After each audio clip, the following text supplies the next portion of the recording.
Hello and welcome. We're going to do the Tui Na Wrist treatment today. As with most of our treatments, I'm going to start with rolling. So I'll just come in and really get all around the wrist, go up into the forearm. Again, you can get some movement in the wrist.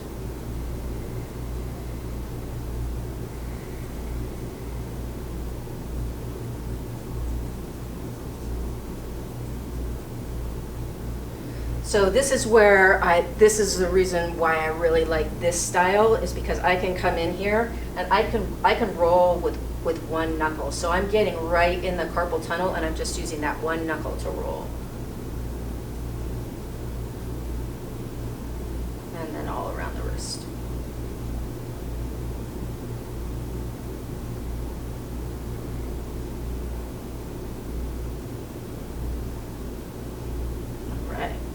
So now we're going to go into pressing points.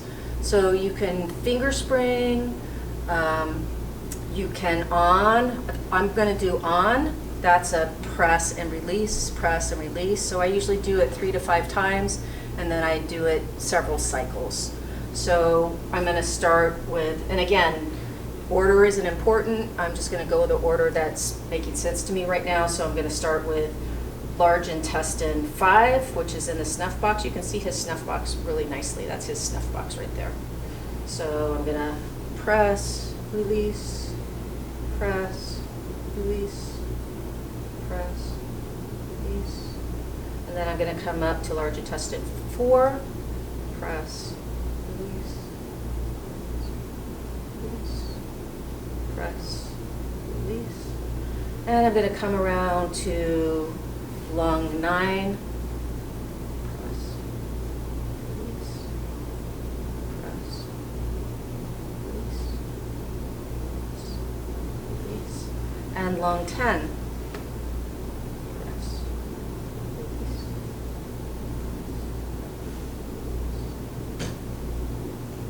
And then I'm going to come to pericardium 7, which is right in the center of the wrist crease.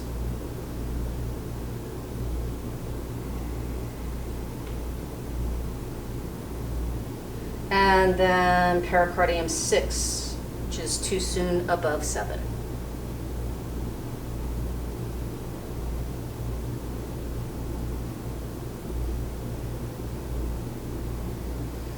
And then heart 7 is right on the medial end of the wrist. There's a nice hollow right there. Press, release.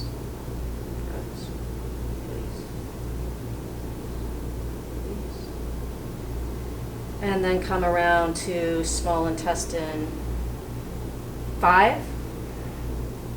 So here's the styloid process of the ulna. I'm just on the other side of that styloid process.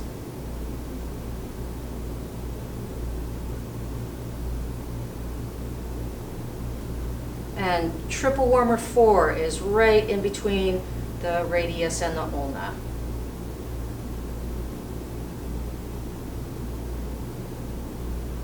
Pressing and releasing.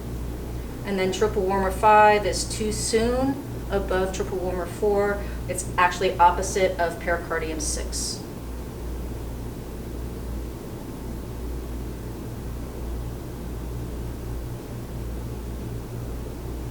So I'm going to run through those points again. I'm going to come back, and we've just done a loop, so I'm going to come back to large intestine 5.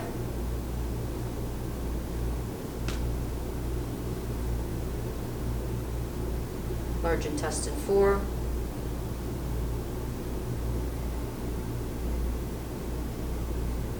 come around to lung 9,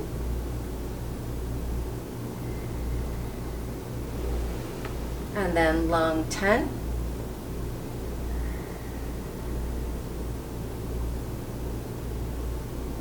and then in the center is pericardium 7.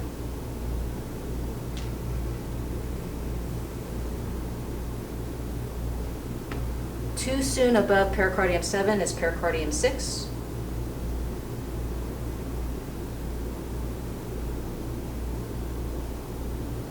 And then we're going to go to heart 7.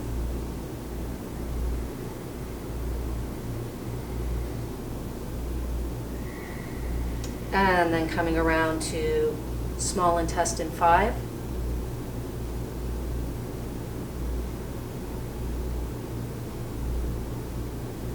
And then right in the center is triple warmer or San Jiao 4.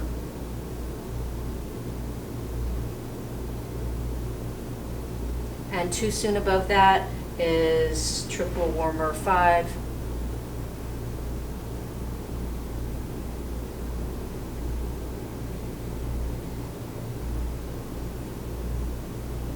And then, of course, in this treatment or any other treatment, if you find that any of the points are ashi, you can go back and give that a little extra energy. But these are the points that are going to help the wrist, and then we'll go ahead and make nice a little bit.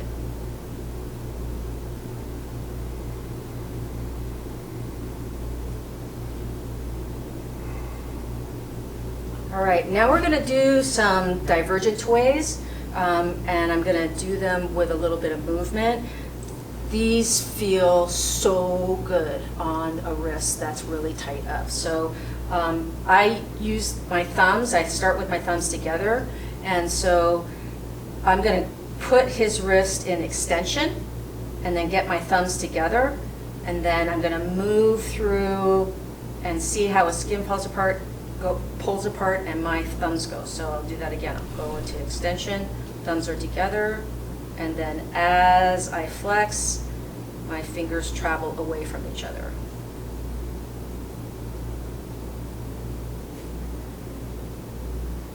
So now I'm going to do that on the anterior side, but also on this side, I'll go into flexion.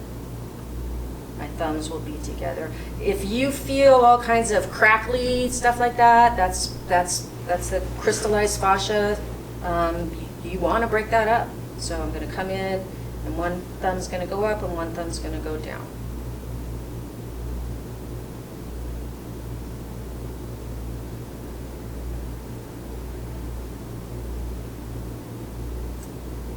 Now, the next one, again, it feels really good.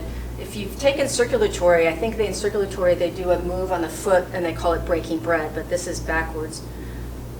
My palms are going to be down, my fingers are curled in, and what's going to happen is I'm going to pull my fingers apart. So I'm going to see if I can turn and give you an angle that you can see it at. So I'm going to turn his head and come up.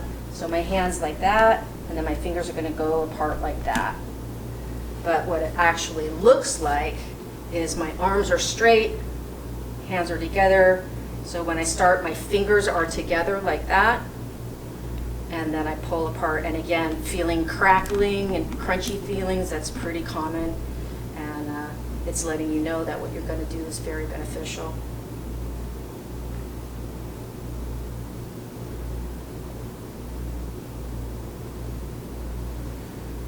And then we're going to do the Chaw, the ringing. So again, if your client doesn't like this move, then just simply don't do it, but it is a really good way to break up stagnation. So your hands are together, squeeze tightly, rotate, stop where the fascia stops, hold it, and then release. And I'm gonna stay in this general area. You notice he's got a lot more movement in that direction, so I'm just gonna do this direction once. And then I would go back to the tighter direction, which is this direction. See how just a little bit, and it stops.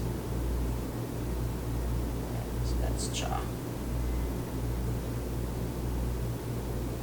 And then I'm just going to go into a nice general Na, the forearm, getting it in and coming in.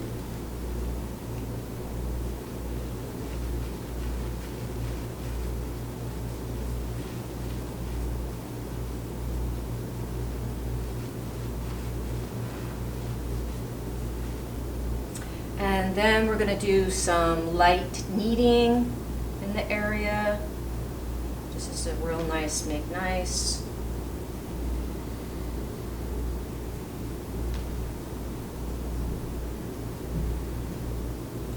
So we're going to do some passage joint movements now. the intent in all of these moves is to create more space in the joint. So I find all of these pretty effective, but they are a little tricky to get. So the first one is I am going to just support with this hand on the ulnar side, right? So his thumb is up. I'm going to put the palm of my hand on top of his thumb and curl my finger under, okay? So my fingers are curled under, my palm is on top, okay? And then this is his snuff box right there. I'm gonna place my thumb there. Okay, so this is the tricky part, getting in the correct position. So I'm supporting here. Now what I wanna do is I wanna make sure it's straight. I'm gonna traction the thumb away from the wrist joint first, right? And now while I'm holding the traction, I'm going to abduct the thumb. So I'm gonna raise it up and then press into large intestine 5. Then I would hold it for a few moments. Then I would just go ahead and release. So again, I'm gonna go through that again. So I'm supporting here, thumb is up, my palm comes down and wraps my fingers around. So you'll notice I only have 3 fingers. It's going to depend on the size of your proportions to your client's proportions. You might sometimes use all of your fingers, or might sometimes just use 2 of your fingers. But once you've got your fingers wrapped around the thumb, your thumb goes into large intestine 5, which is the snuff box. And now I want a traction, be sure to be straight. And then while I'm holding the traction, I abduct the thumb and press large intestine 5.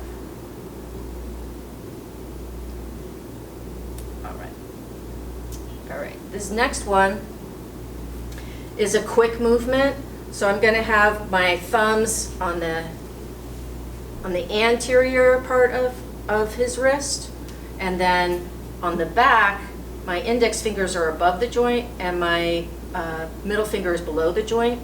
So my thumb is in between them, right?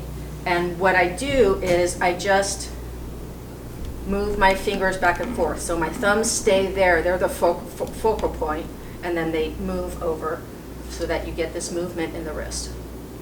Look at my arms, they're not moving. I'm doing this with my fingers. And then I can also go side to side.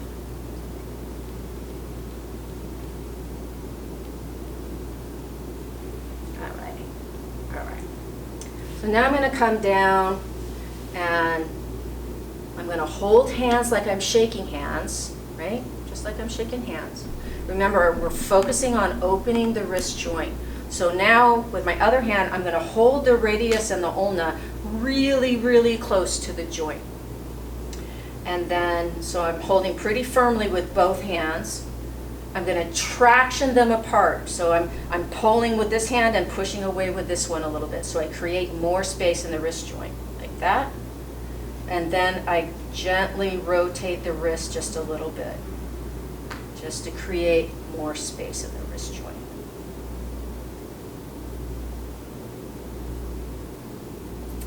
Okay. So I'll just go through that again. This is not a hard one. So hold hands like you're shaking hands. Hold very close to the joint. Pull the hand away from the forearm and then rotate.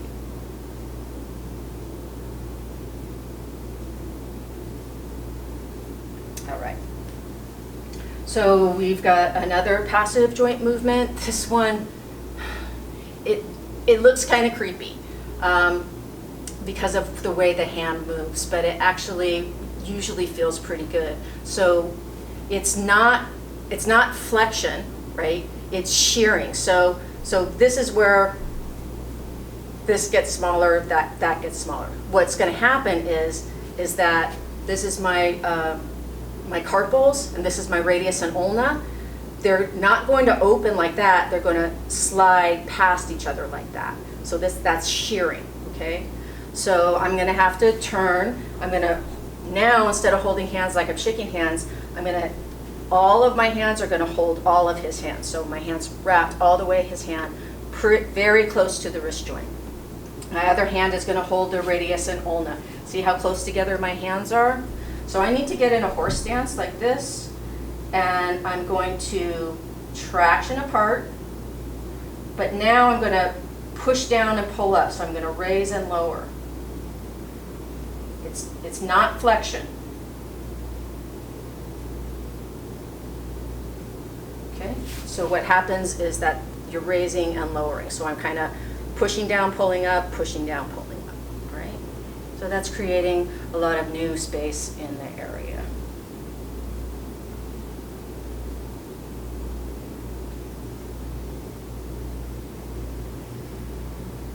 So now we're going to go ahead and do some make nice, like knead again.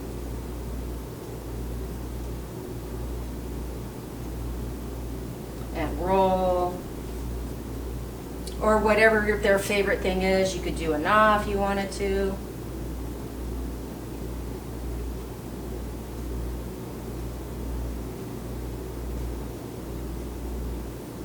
Okay. So the next one is to shake. So I hold the arm, I want to support the wrist and hold the hand. I lean back and to get a traction, and then I just shake. And I want to get the arm in different positions. Now, the snaking is kind of aggressive. It's not one of my favorite things, but some people are much better at it than I am. So I'm going to pick the arm up and then give it a snap. So I'm going to traction and go. And that's the snake, and I always feel kind of bad whenever I do it because I like the shake. This is what I like. This is good. And then the snake. All right. So there you have the Tui Na wrist treatment, which is really, really helpful for your clients that have wrist injuries. Thank you.